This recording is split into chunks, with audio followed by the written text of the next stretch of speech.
I never expected to see in New York City such a wonderful wilderness as the beach.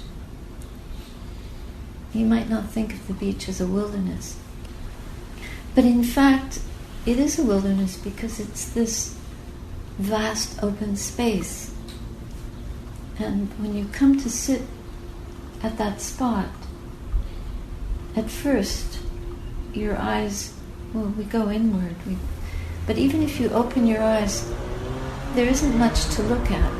It's a lot of repetition. There's the sky and the water, and the sky and the water. I spent many years living next to the sea and seeing the same thing over and over again. So it brought all that back. Very nice to feel that again. And what it reminds me of is our inner journey. Because when we are journeying inward, we come to the edge. We come to the edge of our world. And at the edge, we have to face ourselves as we really are. Because there's nothing much behind that. In fact, in truth, there's nothing behind that. But we create a lot. And meditation has the ability to bring us to the edge. Do any of you find that? Do you come to a place where you don't know what's beyond? It seems dark, or it seems mysterious, or it seems vast, or it seems unreachable, impenetrable, or it seems very free, very spacious, full of light, full of freedom. These are various things that we can experience when we meditate. I wonder if anybody has been to the inner beach. Do you go there sometimes? So there are some qualities that are good to develop for us to be able to experience that ability to come to the edge from within. And what was I supposed to talk about today? It's called True Radical. Oh, True Radical. Yeah. Okay.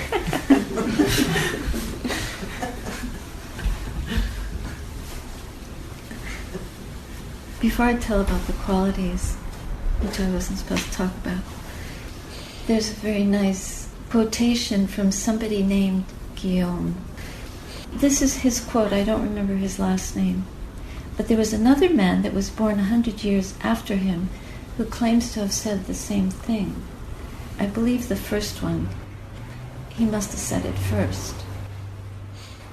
He said, he was a teacher, and he said to his students, "Come to the edge." And they said, "It's too high. We're scared." "Come to the edge." "We can't. We'll fall down." "Come to the edge." "We're too terrified." "Come to the edge," the master said. So they came. He pushed them, and they flew. That's us. We are so scared to come to the edge.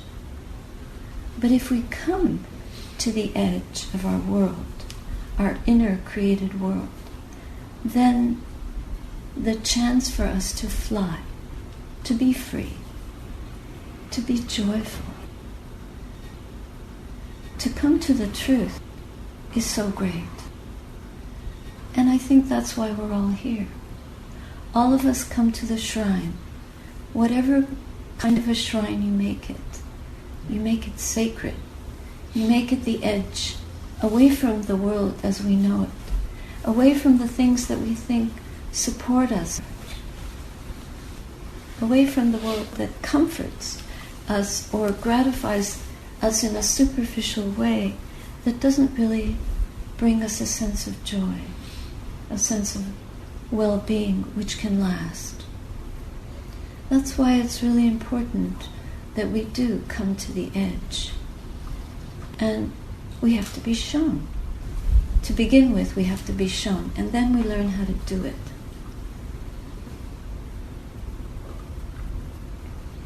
I thought it was going to be a short walk to the beach. And it was. It's only a short walk, isn't it? But to be mindful with every step, to really pay attention, it can feel like a much longer walk. And then if the sun is beating down and any other obstacles are coming up, fatigue or a disability, then it's a long walk. But the walk to the edge is long. And we can't think, well, it's just going down to the beach. It could take us lifetimes. But for myself, I've made a commitment to do it. Yeah, and just to keep doing it, it doesn't matter how long it takes. It matters that we're headed there. We're going, we're on the way. And that takes a lot of trust. It takes faith. All of you have been here before. Some of you have been here before. Yeah. So it takes a lot of faith to come to a place you've never been to, sign up to stay overnight and get fed, and who's going to be there, and what will they make me do? Feed the chickens, feed the cat, wash the toilet, and go to the edge of the beach.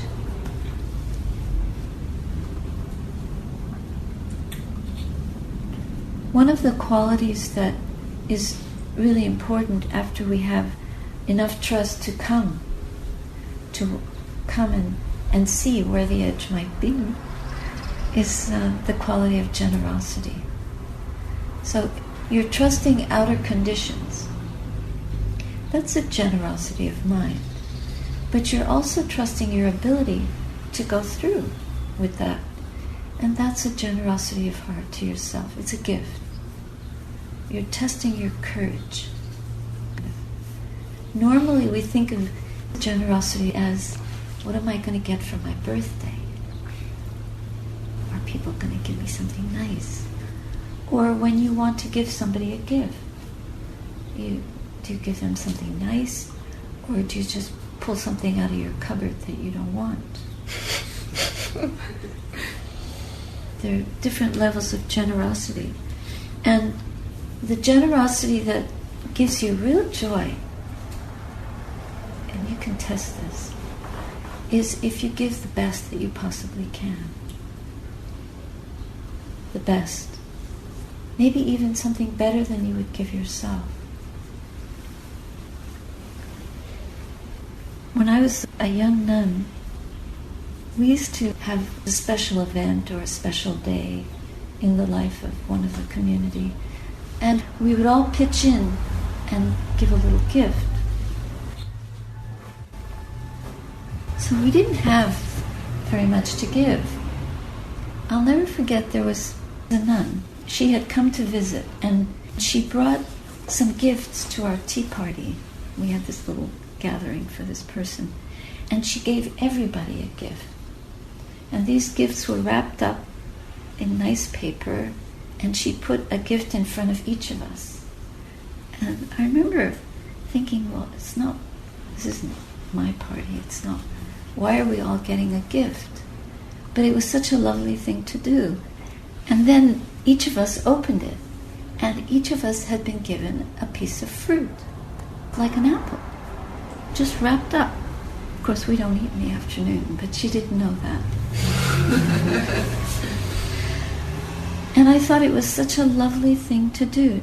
She just wanted to give us something, and she wrapped it up nicely, and everybody got a gift, even if it wasn't your birthday or your ordination anniversary, or it wasn't a special holiday. It was just, I'd like to give you something.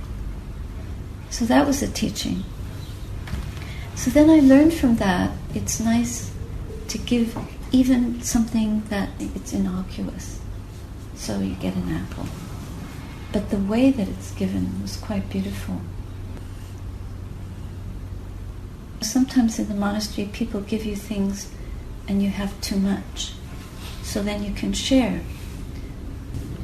But I would always be interested to see their reaction.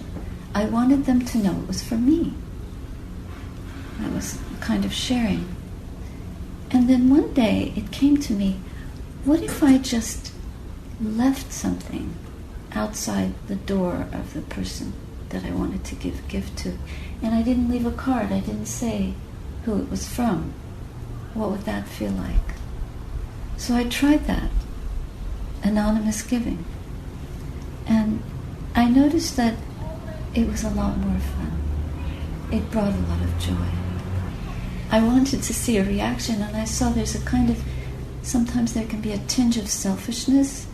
You want to know that they liked it. You want to make them happy. Well, it's not selfish to want somebody to be happy. And in fact, the joy of giving is contagious, because when somebody else is happy, then it makes you happy. Giving is perfected by your virtue.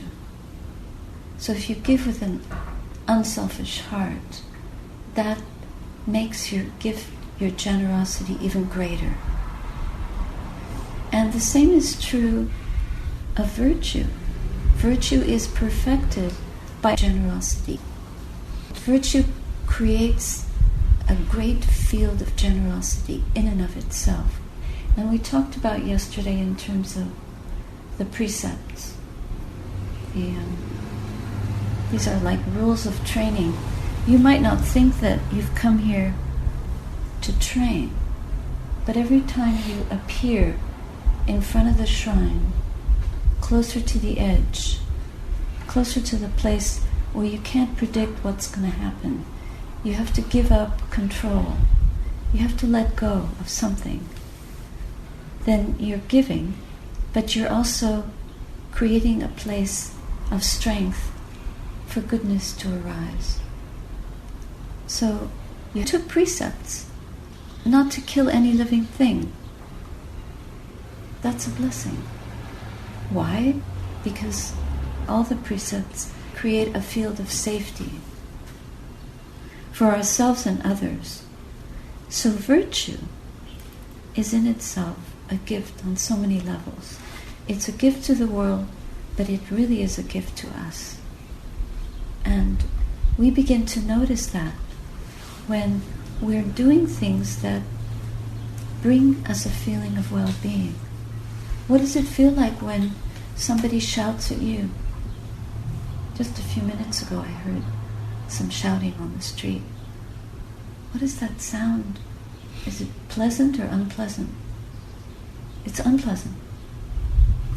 And what does it feel like when you're shouting to yourself? Is that pleasant or unpleasant? It's not so pleasant. So the meditation practice, coming to the edge, is a way of listening and examining our condition. Are we healthy or not? Are we suffering or not? Are we creating suffering around us or not? The truth of the matter is that if we are taking care of ourselves, then we're taking care not just of our bodies. This is not who we are, but that's a whole other story. But really the care that we need to take is of our minds. And without virtue, it's impossible to care for the mind. So that's why it's really important that we take precepts before we meditate. And we keep them while we meditate. And we try to follow them when the meditation is over. Because really, this practice is not just at Rockaway Summer House or at a meditation retreat, wherever it might be, or at your shrine in a room in your home somewhere. But the shrine that we have to develop and realize is within us. In our own hearts is that vast, beautiful space. We don't have to walk to the beach to find it. It's here within us. And it grows as we develop precepts, as we develop a purity of heart, an understanding of the connection between generosity, virtue, and clarity, inner beauty, inner joy, inner blessing.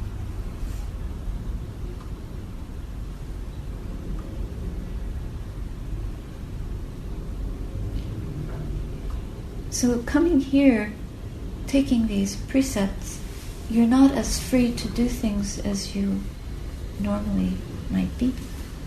That's another quality to develop.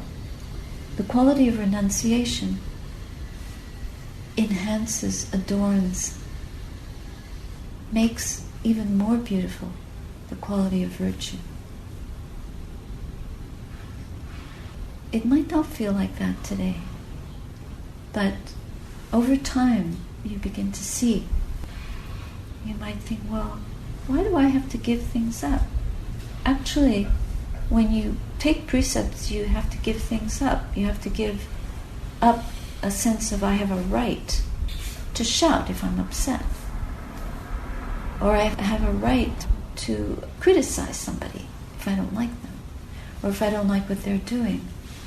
But if we restrain our speech and our action and even our thoughts so that we're spreading goodwill, that's giving up these rights that we believe in.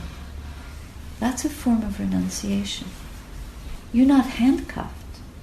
You're not in jail. You're actually free. You're free to choose that which supports the best in you. You're free to choose that which will make people attracted to you. It's not the earrings and the clothes and the makeup and the hairdo. It's not the money and the power and the fame or whatever people think will attract others to them. It's the goodness.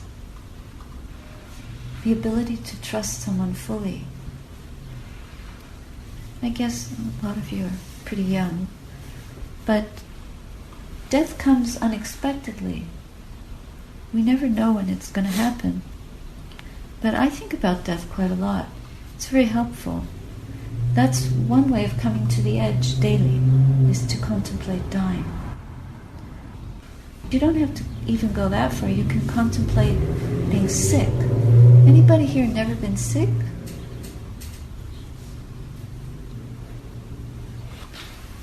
When you're sick, who would you like to have with you? When you're upset, who do you want with you? When you're depressed, who do you want to be around?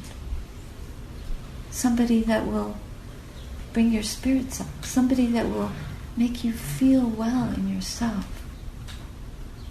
And that well-being comes from a quality of loving kindness, compassion, joyfulness. Someone that you really trust. This is why it's really important to develop within us a field of goodness. If we have that, we will attract goodness to us. Not always.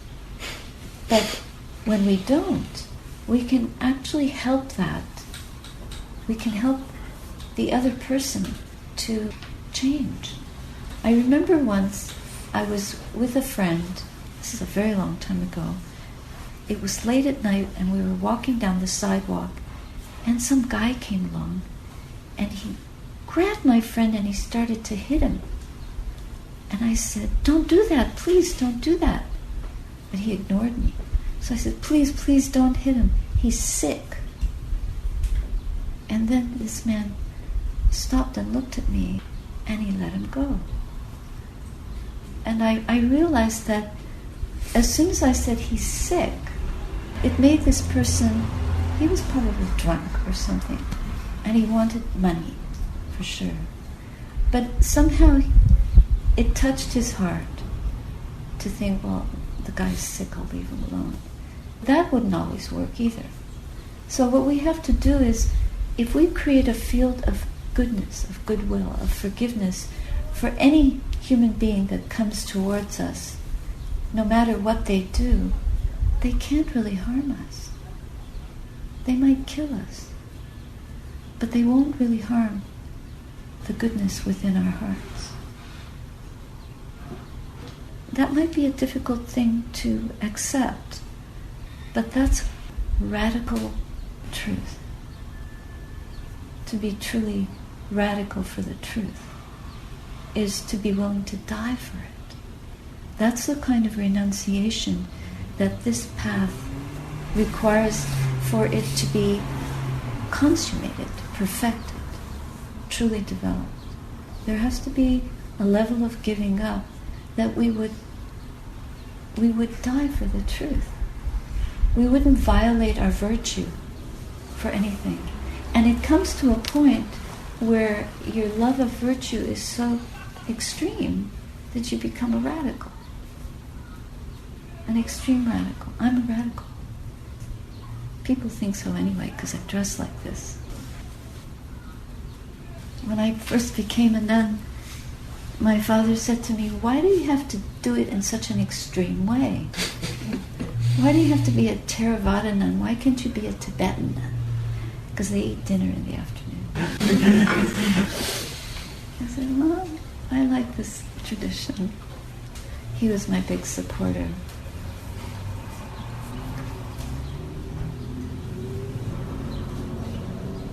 The most important thing that we have to die to is the anger within us. So that if we learn to do that, if we can let the anger die, if we can let our ill will die, our hostility, our lack of care for ourselves and others, then we start to come to the edge. We come to the edge of our freedom from anger, our freedom from hatred, our freedom from ill will. This is a big deal. That's not what the world is telling us to go for. The world is saying what? The world is saying, be rich, be beautiful, be young and happy. What is happy? Be famous, be powerful. That's what you need. But actually, the things that the world offers, people who become rich become very scared. People who are powerful are very fearful. And they can use their power so unskillfully. I'm not saying everyone who's powerful, but the really powerful person makes no claim to power. Has the power of truth. That's what they have. Only that kind of person could actually sit in front of a terrorist and say, "May you be well. May you be happy. May you be peaceful." That's what my teacher did in India when he was shot. He was worried about the guy who shot him, not himself. That's real compassion. And I felt that he was teaching me to copy him. Can I be ready to die with that kind of compassion in my heart from the man or the person who... It's funny I didn't say woman. Women also kill people.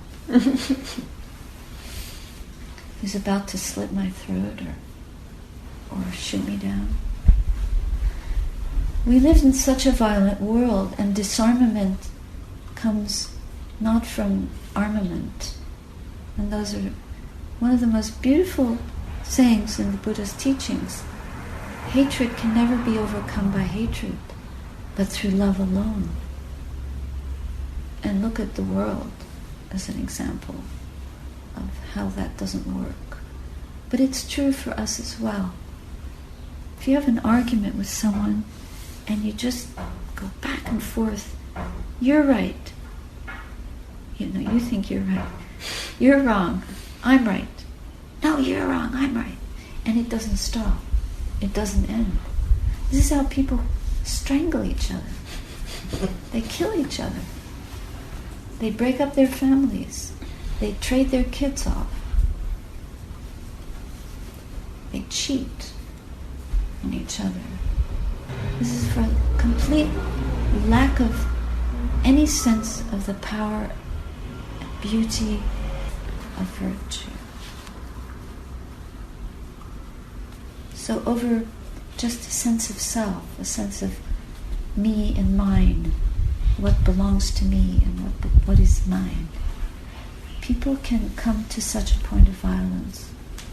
But if we give that up, by just giving that up, be generous, be kind, be gentle, we can create so much trust and safety for each other.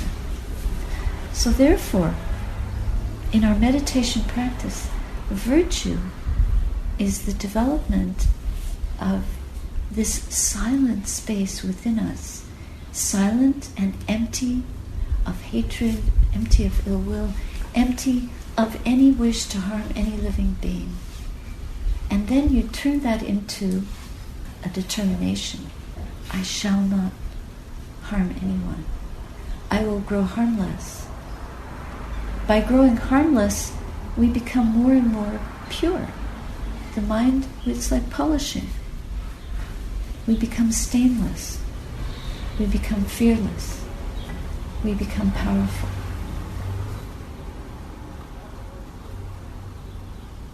People might still hate us, but we try not to bear hatred to anyone else.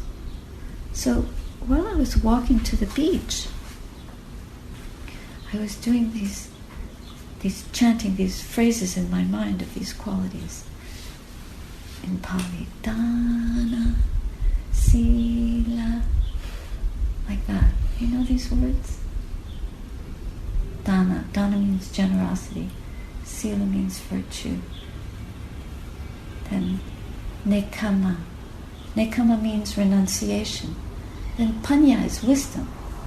Because when you start to meditate and come to the edge and clear your heart and create this space just like the space at the beach, it's a vast, open, beautiful space where you can sit and listen to those beautiful, what are they called? Plover?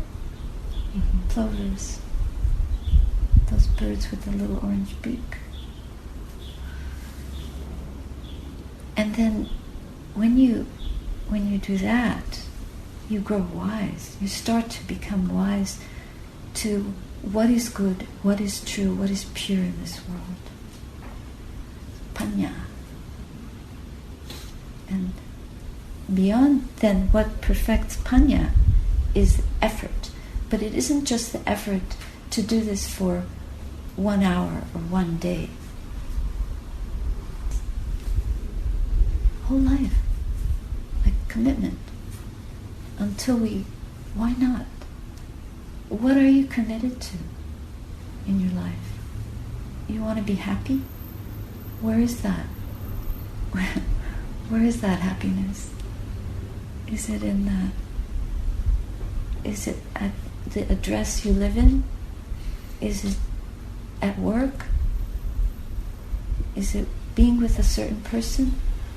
Or is it something within your heart? So the commitment to being happy, we have to explore that. How can I really be happy? What will make me happy? When I was going through my 20s, 30s, well, I started in my 20s, but I couldn't find happiness in any worldly thing.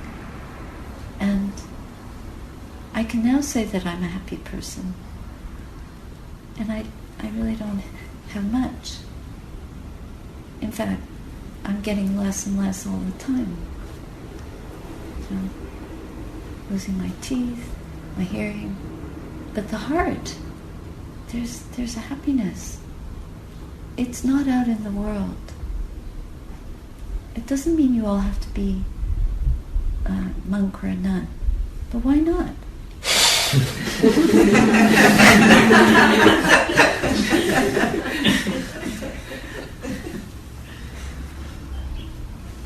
Anyway, check it out.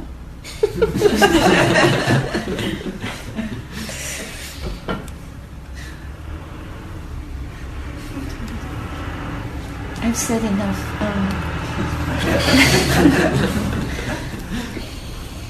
There's 10 nice qualities to talk about, and you just think of your 10 fingers or your 10 toes, and anytime you walk to the beach or wherever you happen to walk, just remember that you have 10 fingers or 10 toes and count them. Count. Dana, Sila, Nikama, Panya, Virya. I'll learn them in English, and then I'll tell you the others later. But they're also beautiful qualities. Patience, truthfulness, we already talked about. Determination. Don't give up, even if you have to die. On the way back, I thought I was going to die.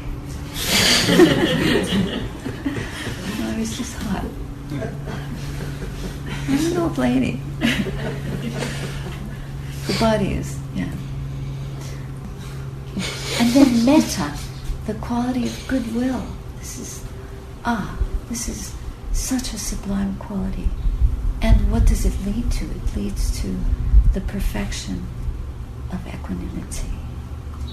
That's like the mind is unruffled. It doesn't matter if you're going to die. It just doesn't. Because there's joy. It's not the body that the heart is joyful. The body is anyway death-bound, isn't it? Do you know anybody who's died? Is there anyone here who's never lost someone they love? Well, then you all know what I'm saying. It's all impermanent. So don't hang on too tight, because it's slipping away between your fingers, your 10 fingers and your 10 toes. It's going. But what you can catch is the joy, the wisdom, the beauty of heart. That you can learn, you can come close to. You can be completely an embodiment of that in your heart. And the body just goes to the elements peacefully, as it must, as it should. That's its job. I had a wonderful friend. You have to stop me soon, because I'll just keep going. But this one little... I had a wonderful friend named Ruth, who... She had multiple sclerosis for 14 years, and then she got breast cancer. So she died quite young age, but she was such a trooper. She really understood the plot. She was the most long-lived patient they'd ever had at hospice. And I came to see her a few times. The last time I saw her, she was sitting in her bed, completely, like, all alone, just sitting there like this with her knees up. And we didn't say a word to each other. But when I came in, after a few minutes, I was sitting quietly. She looked up and saw me, and she reached out and went like this, with so much joy in her. So don't think that joy is to be found through the body. Take care of it. It's a vehicle, but it's not the answer. I was noticing, you said the food is all vegan and all vegetarian. What was it? All vegan. Yeah.